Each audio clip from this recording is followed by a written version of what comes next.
అందరికీ నమస్కారం. ఈరోజు నుంచి మాఘమాసం మొదలై మార్చి 10న పూర్తవుతుంది. కాబట్టి ఈ మాసంలో మాఘపురాణం గురించి విన్నా, చదివినా, వినిపించిన సకల శుభాలు కలుగుతాయి. ఆ శివయ్యకి కార్తీక మాసం ఎంత ఇష్టమో అదేవిధంగా కలియుగ అవతారమూర్తి అయిన శ్రీ మహావిష్ణువుకు ఈ మాఘమాసం అంతే ఇష్టం. కాబట్టి భక్తి శ్రద్ధలతో మాఘపురాణంలో 1వ అధ్యాయం గురించి ఇప్పుడు మనం తెలుసుకుందాం. ఒకనాడు సకల పురాణములకు ఆలవాలమైన నైమిషారణ్యమందు ఒకప్పుడు శౌనకాది మహర్షులు లోక కళ్యాణార్థమై ఒక మహాయజ్ఞమును తలపెడతారు. ఆ మహాయజ్ఞము పరిసమాప్తమగుటకు ఒక పుష్కర కాలము అనగా 12 సంవత్సరములు పట్టును.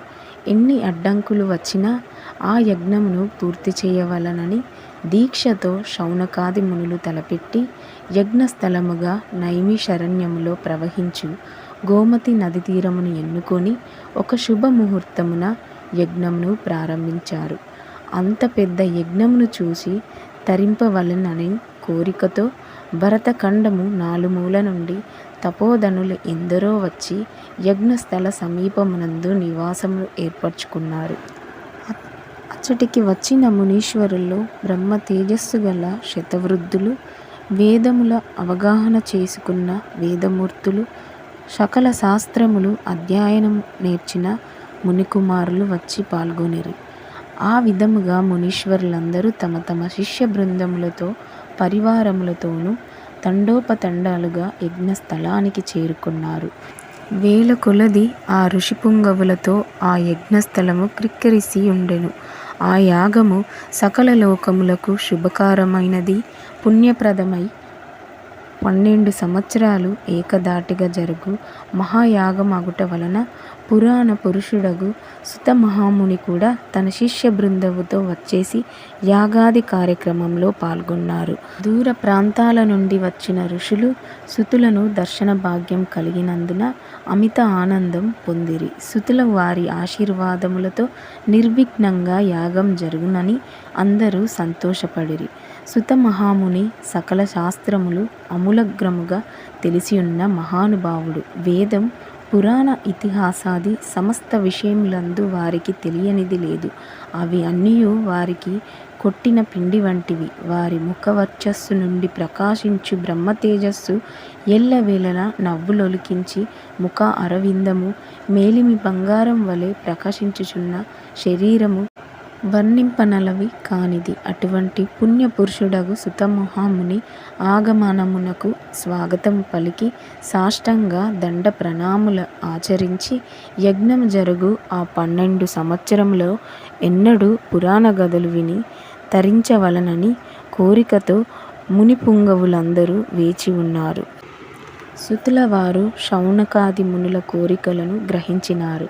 ఇటువంటి పుణ్యకార్యములందు పురాణ పఠనం గావించి అశేష ముని సత్తములను తృప్తిపరచుట తన విద్యుత్ ధర్మమని యుంచి వారి కోరికను మన్నించినారు. ఒక శుభముహూర్తమున ఆశ్రమవాసులందరూ సుతుల వారికి ఆర్ఘ్యపాద్యములు సంగి ఉచిత సనములపై ఆసీనులను చేసి, ఓ ముని శ్రేష్ఠ, మునికుల తిలక, ఇంతకు ముందు ఎన్నడూ పురాణ గదలు తమరు తెలియజేయగా విని ఆనందించినాము. అనేక ఇతిహాసములను ఆలకించి అందరి సారమును గ్రహించి ఉంటివి. సమయం వచ్చినప్పుడు సకల శాస్త్రంలోని నీతి కథలు మాకు వినిపించుచునే ఉన్నారు. అయినను మీ బోటి సిద్ధ పురుషులు 14 లోకములు సంచారం చేసి ఉన్నందున ఎన్నో విషయములు మీరు అవగాహన చేసుకొని ఉన్నారు కనుక వినదగు విషయాలు ఏమైనా ఉన్న ఎడల విరామకాలంలో మాకు వినిపించవలనని శౌనకాది మునులు ప్రార్థించారు. ఆ ప్రకారముగా కోరిన శౌనకాది మునుల తన వలన క్రొత్త సంగతులు తెలుసుకునవలనని కుతూహలం కనపరిచినందున వారిని చూసి సుత మహాముని ఇట్లు పలికినారు. ఓ మునిపుంగవులారా, మీ మనోవాంఛను గ్రహించినాను. మీరు వినదగిన కథను నాకు తెలిసియున్నంత వరకు విచారించి మీకు తృప్తి కలిగించెదను. ఇటువంటి మహాసమయమున పుణ్యకథలు చెప్పుట వలన నాకు, వినుట వలన మీకు పరమార్థం కలుగు. అని పలికెను. శౌనకాది మునుల కోరిక సుతమహామునిని అడిగినదే తడావుగా వారందరూ అంగీకరించగా ధన్యులమైతిమని మునులందరూ అమితానందం పొంది సుతుల వారి పాదములను కండ్లకద్దుకొని సుతమహామునితో, అయ్యా, పద్మపురాణమందు లీనమైయున్న మాఘమాసం యొక్క మహత్యమును మరల మరల వినవలనని కుతూహలం కలుగుతున్నది. అందువలన రాబోవు మాసం మాఘమాసమే అయినందున ఈ మాస మహత్యం ఆచరించవలసిన విధానం మాకు వివరించవలసిందిగా కోరుతున్నాము. ఆ విధంగా శౌనకాది మునులు ఇతర తపశ్శాలురు కోరుట వలన సుతమహర్షి మిక్కిలి సంతసించి ఇట్లు పలికినారు. మునిపుంగవులారా, మీరందరూ అతి ముఖ్యమైన విషయాన్నే అడుగుతున్నారు. మాఘమాసం కూడా ప్రారంభం కాబోతున్నది. ఇటువంటి సమయంలో మాఘ పురాణం వినుట వలన కలిగే ఫలం అంతా ఇంత కాదు. అదియునుగాక ఈ మహాయజ్ఞం జరుగుతున్న సమయంలో మాఘమాసం యొక్క మహత్యం మీకు వివరించవలసిన భాగ్యం కలిగినందువలన నేను అదృష్టవంతుడే. కాబట్టి సవాదన మనస్కులై ఆలకింపుమని సుతమహర్షి ఇట్లు వివరించారు. నేను నా తండ్రి శిష్యుడగు రోమ మహర్షిని శిష్యుడను. అతడు మహాతపస్వి, జ్ఞాని. నా తండ్రి వద్ద సకల శాస్త్రములను అభ్యసించెను. విశ్వాంశ సంభుతుడగు వేదం వ్యాస మహర్షికి ప్రియపాత్రుడను.